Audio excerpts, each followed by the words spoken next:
नमस्कार बच्चों, मैं हूं आपका अपना BK sir. Most important question की सीरीज में ट्रिग्नोमेट्री में आपका एक बार फिर से मैं वेलकम करता हूं। तो आइए स्टार्ट करते हैं ट्रिग्नोमेट्री का अगला क्वेश्चन, यानी कि अगले 2-3 वीडियोस के बाद एनसीईआरटी टोटल तरीके से फिनिश हो जाएगा। यानी कि एनसीईआरटी के जितने भी इंपॉर्टेंट क्वेश्चंस बनते हैं सबका सब कंप्लीट हो जाएगा। उसके बाद आरडी, आरएस, बीके सिंह और एग्जाम्पलर के ऊपर आएंगे। तो आइए आज का सेशन स्टार्ट करते हैं। सबसे पहले मोटिवेशनल कोट के साथ स्टार्ट कर लें, 1 मिनट का टाइम लगेगा, जरा ध्यान से सुनिएगा। कि गिरना और हारना भी जरूरी है ना। गिरना और हारना भी जरूरी है। जब तक आप नहीं गिरोगे, नहीं हारोगे, सबक नहीं मिलना आप सबको। ठीक है, तो गिरना और हारना भी जरूरी है। करे गिरना भी अच्छा है, औकात का पता चलता है। गिरना भी अच्छा है, औकात का पता चलता है। और हारना इसलिए कि सामने वाले की चाल समझ में आ जाता है। बढ़ते हैं जब हाथ उठाने को अपनों का पता चलता है। जिन्हें गुस्सा आता है वो लोग सच्चे होते हैं, है ना। बहुत प्यार से तो बातें हम करते करते हैं, लेकिन जो आपको डांटता है ना, दैट मीन्स को आपका केयर करता है। हमेशा याद रखिएगा, जो डांट रहा है वो आपसे इमोशनली अटैच्ड है, वो आपका केयर करता है, आपके बारे में सोचता है। तो जिन्हें गुस्सा आता है वो लोग सच्चे होते हैं। मैंने झूठों को अक्सर मुस्कुराते हुए देखा है ना। सीख रहा हूं अब मैं भी इंसानों को पढ़ने का हुनर। सुना है चेहरे पे किताबों से ज्यादा लिखा होता है। हारना तब आवश्यक हो जाता है, सुनिएगा जरा ध्यान से। हारना तब आवश्यक हो जाता है जब लड़ाई अपनों से हो, और जीतना तब आवश्यक हो जाता है जब लड़ाई अपने आप से हो। यानी कि आपको अपने आप से ही कंपीट करना है। ऐसा नहीं कि मेरे दोस्त 95% मार्क्स लेकर आ रहे हैं इसलिए मुझे लेकर के आना है, ऐसा नहीं होता है। आपको अपने आप को बेहतर करना है, आपको अपने आप से ही कंपीट करना है। आपकी प्रतिस्पर्धा जो है, आपका कंपटीशन जो है अपने आप से ही होनी चाहिए। मंजिलें मिले ये तो मुकद्दर की बात है, हम कोशिश ही ना करें ये तो गलत बात है ना। मंजिल मिले ना मिले वो बाद की बात है, लेकिन कोशिश तो करना पड़ेगा ना। तो अगर आप कोशिश करोगे ना तो आपकी हार कभी नहीं होगी, ये मेरा अपना मानना है। किसी ने मुझसे पूछा कि आप इतने शांत क्यों हो। बड़ा अच्छा लाइन है भाई, देखो। किसी ने मुझसे पूछा कि आप इतने शांत क्यों हो, तब मैंने बड़ा अच्छा जवाब दिया, मेरा अतीत भी शौर्य और भविष्य भी शौर्य से भरा हुआ है, तो गर्मी किस बात की है ना। तो आपके अंदर अगर शौर्य है तो आप जीतोगे। शौर्य रहना चाहिए आप सबके अंदर, ठीक है। और बिल्कुल झुक करके कोई दिक्कत नहीं है, झुकने में भी कोई नुकसान नहीं है। तो मेरा इस मतलब कि सारे लाइन का तात्पर्य है कि आप कोशिश कीजिए, सफलता आप सबको मिलेगी, और आप अपने आप से कंपीट आप सबको करना है। अब आइए आज स्टार्ट करते हैं ट्रिग्नोमेट्री का अगला पार्ट, यानी कि क्वेश्चन हमारे पास ए स्क्रीन पे दिख रहा होगा। बहुत इंपॉर्टेंट क्वेश्चन है, और अगर आप ऐसे क्वेश्चंस की प्रैक्टिस कर लोगे तो मेरा ऐसा मानना है कि ट्रिग्नोमेट्री का जो आइडेंटिटी यानी कि जो फॉर्मूले का पार्ट है बड़े अच्छे तरीके से कंप्लीट हो जाएगा। चलिए अब क्या क्वेश्चन कहता है मेरे बच्चों, जरा ध्यान से देखो। क्वेश्चन ये कह रहा है कि कॉस ए को, टैन ए को और सेक ए को, इन सबको हमें साइन ए में लिखना है। सबको साइन ए में लिखना है। तो मेरे बच्चे एक आइडेंटिटी आप लोगों ने पढ़ा होगा कि cos square theta and plus sign square theta जो होता है 1 होता है। तो यानी कि कॉस स्क्वायर थीटा जो होगा वो 1 माइनस साइन स्क्वायर थीटा हो जाएगा, और कॉस थीटा का जो मान होगा वो 1 माइनस साइन स्क्वायर थीटा, और इसके ऊपर क्या लिख देंगे, रूट। तो यानी कि कॉस थीटा को हम साइन स्क्वायर थीटा में कैसे लिख सकते हैं कि cos theta equals to square root under 1 minus sine square theta. इसको हमने निकाला कहां से मेरे बच्चों, तो ये जो आया हमारे इस फॉर्मूले से आ गया। बहुत काम का बात है। अब यहां पर ए के टर्म्स में दे रखा है तो आप लिख लो इसको कि कॉस ए जो होगा स्क्वायर रूट अंडर 1 माइनस क्या होगा, साइन स्क्वायर ए के बराबर हो गया। तो पहला आंसर तो आपके पास आ गया, ठीक है। अब कह रहा है कि टैन ए को साइन ए के फॉर्म में लिखना है। टैन ए को साइन ए के फॉर्म में लिखना है। तो बच्चों तुम एक बात बताओ यार कि टैन थीटा का आपने एक फॉर्मूला पढ़ा होगा कि tan theta equals to, formula पढ़ा होगा कि sine theta upon cos theta. पढ़ा है कि नहीं, याद है ना। देखो कितना आसान है।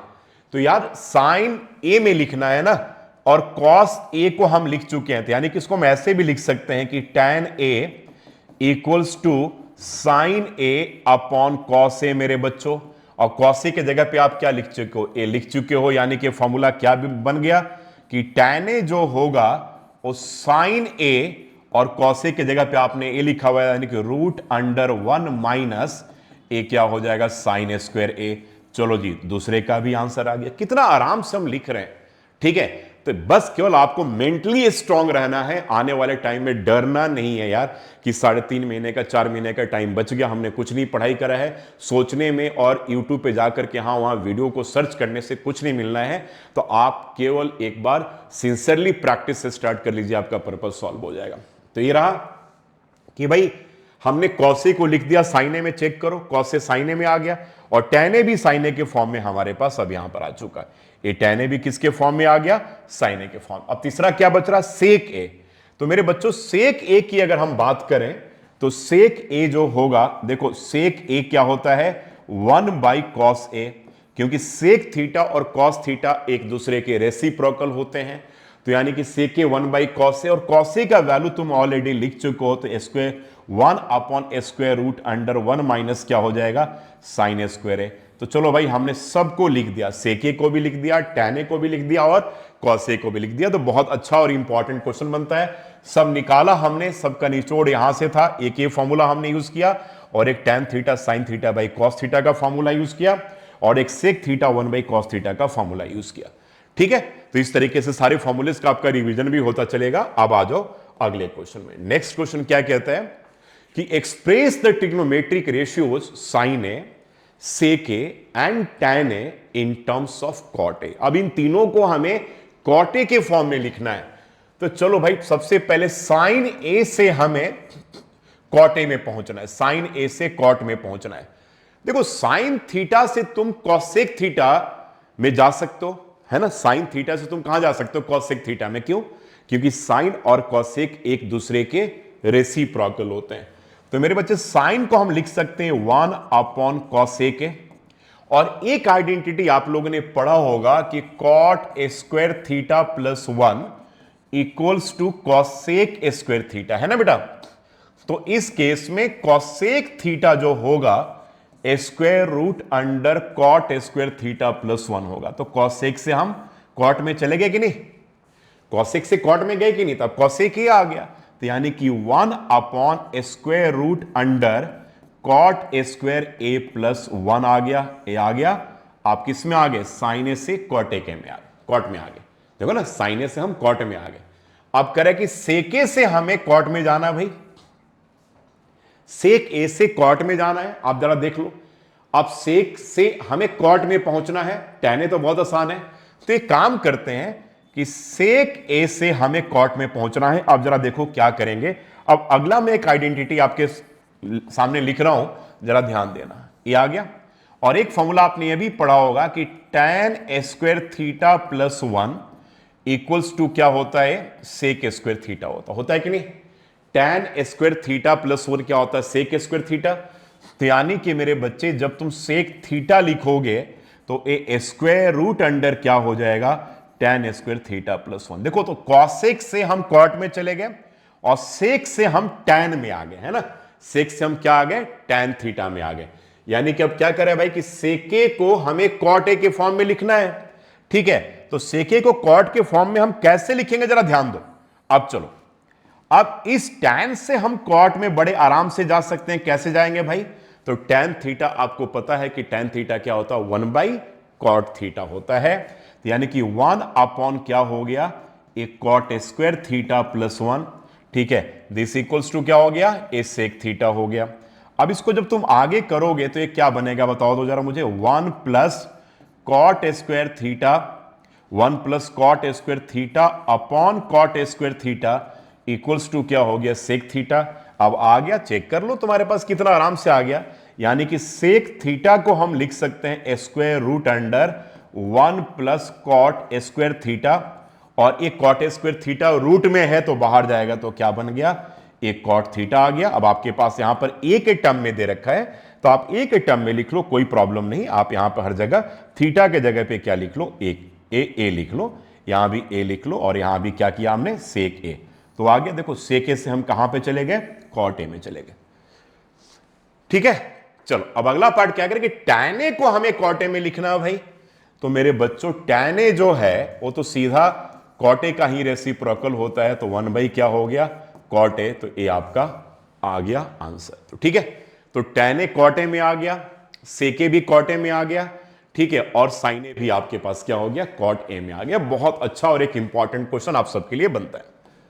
चलो अब नेक्स्ट क्वेश्चन में क्या कह रहा है कि right all the other trigonometric ratios of angle A in terms of sec A. ठीक है, चलो भाई इन टर्म्स ऑफ सबको, यानी कि इसका मतलब ये हो गया कि 6 टी रेशियो है, साइन है, कॉस है, टैन है, कॉट है, सेक है एंड कॉसेक है। तो कह रहा है कि रिमेनिंग 5 को हमें सबको क्या करना है सेक ए के फॉर्म पे लिखना है। तो सबसे पहले एक काम करते हैं हम, सबसे पहले आ जाते हैं साइन ए। तो साइन ए को सेक ए में लिखना है, तो साइन ए क्या होगा square root under 1 minus cos square theta. तो यहां पर जब ए दे रखा है तो आप ए लिख लो, फिर यहां पर थीटा लिखने की जरूरत नहीं है। तो चलो जी अब ये आ गया 1 माइनस क्या हो जाएगा 1 माइनस कॉस को क्या लिखोगे 1 अपॉन सेक स्क्वायर ए। अब ये तुम्हारे पास क्या बन जाएगा मेरे बच्चों सेक स्क्वायर ए माइनस 1 अपॉन क्या हो जाएगा सेक स्क्वायर ए। तो ए आ जाएगा root under sec square A minus 1 upon क्या हो जाएगा सेक ए। चलो जी आ तो गया, पहला सेक के टर्म में आ गया बड़े आराम से। ठीक है, क्योंकि sign square theta plus cos square theta 1 होता है, तो साइन स्क्वायर थीटा होगा 1 माइनस कॉस स्क्वायर थीटा। तो जब साइन थीटा निकालोगे तो square root under 1 minus cos, and cos और सेक एक दूसरे के रेसिप्रोकल होते हैं, तो यहां से आपके पास आंसर आ गया। तो साइन आ गया। अब कॉस ए को सेक ए में लिखना है, तो कॉस और सेक एक दूसरे के रेसिप्रोकल होते हैं मेरे बच्चे, तो कॉस ए जो होगा वो सीधा क्या हो जाएगा 1 बाई सेक ए। तो दूसरा भी आंसर आ गया। देखो अब एक आपके पास ए भी आंसर आ गया और एक हमारे पास एक ही आंसर हो गया। ठीक है ना, 2 हो गया ना। चलो तीसरे पार्ट करते हैं। तो साइन लिख लिया हमने, कॉस लिख लिया, अब एक काम करते हैं टैन को लिखते हैं। तो टैन से अगर आपको सेके में जाना है तो फॉर्मूला क्या होल्ड करता है कि tan square theta plus 1 equals to sec square theta. तो tan square theta is sec square theta minus 1। तो टैन थीटा क्या होगा root under sec square theta minus 1 है ना। और आइडेंटिटी मैं लिख दे रहा हूं, आपके पास आइडेंटिटी है tan square theta plus 1 is sec square theta.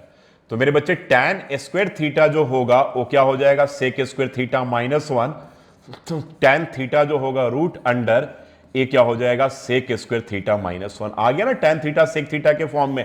अब तुम्हारे पास ए के टर्म में दे रखा है, तो आप तुम इसको क्या लिखोगे, इसको लिख सकते हो कि tan A equals to root under A आ जाएगा सेक स्क्वायर ए माइनस 1। चलो भाई टैन ए भी आ गया, डन। अब टैन ए के बाद कह रहे हैं भाई कॉट ए को भी लिखो। तो कॉट ए जब लिखोगे आप, तो कॉट ए क्या होता है 1 बाई टैन ए के बराबर होता है मेरे बच्चों। तो ठीक है, ए 1 बाई टैन ए किसके बराबर होगा रूट अंडर ए क्या होगा sec square A and minus 1। लो जी, क्योंकि ऑलरेडी हम टैन ए निकाल चुके हैं सेक ए के टर्म में, तो कॉट ए क्या होगा 1 बाई टैन ए। तो आपके पास ए भी आ गया। चलो भाई अब हमारे पास एक ए भी आ गया।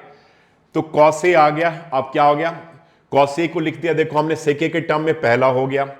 ठीक है, टैन ए को लिख दिया सेक ए के टर्म में एक ए हो गया, कॉट ए को लिख दिया सेक ए के टर्म में एक ए हो गया। अब तुम्हारे पास एक आ जाएगा। ठीक है, साइन ए को ऑलरेडी हम लिख ही चुके थे। अब क्या बच गया कॉसेक ए को लिखना है आपको कॉट ए के टर्म में। तो मेरे बच्चे कॉसेक ए जो होता है वो क्या होगा 1 बाई साइन ए, और 1 बाई साइन ए को तुम सेक के टर्म में लिख चुके हो, यानी कि 1 अपॉन दिस। तो सेक के ऊपर चला जाएगा, सेक के ऊपर चला जाएगा upon root under sec square A, और ए क्या हो जाएगा माइनस 1 के बराबर हो जाएगा। थोड़ा डग गया, मैं इधर लिख दे रहा हूं। ठीक है, 1 बाई साइन ए तो क्लियर है ना, तो equals to A 1 upon sine A के जगह पे आपने क्या लिखा है सेक ए में, तो सेक ए ऊपर चला जाएगा, तो this equals to sec A upon क्या होगा root under sec square A minus 1। ठीक है, तो आपने देखा ना कि अब इसी तरीके से थोड़े से क्वेश्चंस आप खुद भी प्रैक्टिस कर सकते हो, एक बार घर पे भी प्रैक्टिस आप कर सकते हो। और कैसे करना है प्रैक्टिस, जैसे कॉस ए को रिमेनिंग 5-6 टोटल रेशियो बनते हैं। ठीक है, तो 6 में आपको थोड़ा ध्यान रखना है मेरे बच्चों, 6 में आपको ये ध्यान रखना है कि जैसे साइन ए को हमने रिमेनिंग 5 में लिखा, कॉस ए को रिमेनिंग 5 में लिख दिया। जैसे मान लो साइन ए को लिखना है तो साइन छोड़ करके क्या क्या बन गया, कॉस ए, ठीक है, कॉस ए बन गया, और उसके बाद सेक ए बन गया, टैन ए बन गया, कॉट ए बन गया, ठीक है, और कॉसेक बन गया, है ना। तो इन सबको, ठीक है, अब जिसमें लिखना हो, साइन को मान लो कॉसेक में लिखना हो, कॉस को सबको सेक में लिखना हो, ठीक है, मैंने सबको, ठीक है ना, अलग अलग रेशियोज आप खुद क्वेश्चंस बना सकते हो और बना करके खुद बहुत सारे क्वेश्चंस की प्रैक्टिस कर सकते हो। बस ये याद रखना है कि 6 ट्रिग्नोमेट्रिक रेशियोज होगा। अब भाई एंगल ए को रिमेनिंग 5 में लिखना है, साइन को सबको साइन ए में लिखना है, ठीक है। कभी मान लो कि टोटल 6 है तो कॉस में लिखना है, टैन में लिखना है, कॉट में लिखना है। तो खुद अपने तरीके से भी आप अपने क्वेश्चन को चेंज कर सकते हो। जैसे मान लो आपके पास एक क्वेश्चन देख रहा है तो right all the other trigonometric ratios of angle A in terms of क्या दे रखा, सेक ए। तो एक क्वेश्चन आप खुद बना लो कि find all the trigonometric ratios of angle A in terms of sec A, find write all the trigonometric ratios of angle A in terms of tan A, write all the other trigonometric ratios of angle A in terms of cot A, in terms of sec A, in terms of cosec A। तो इस तरीके से बहुत सारे questions आप खुद तैयार कर सकते हो और तैयार करके उन सारे क्वेश्चंस का एक बार आप खुद भी प्रैक्टिस कर सकते हो। आई होप आप इस सेशन को एंजॉय कर रहे होंगे और ट्रिग्नोमेट्री में आपकी पकड़ अब बन रही होगी। अब आने वाले 3 से 4 वीडियोस में हम लोग पूरा एनसीईआरटी सेगमेंट पहले कंप्लीट कर देंगे। यानी कि जिन बच्चों को लगता है कि हमें एनसीईआरटी में मुश्किल आ रही है तो उनका एनसीईआरटी का तो काम खत्म हो गया। उसके बाद हम लोग एग्जाम्पलर पे आएंगे और फिर उसके बाद आर डी शर्मा और आर एस अग्रवाल और बीके सिंह की बात करेंगे। Thank you so much and God bless you all.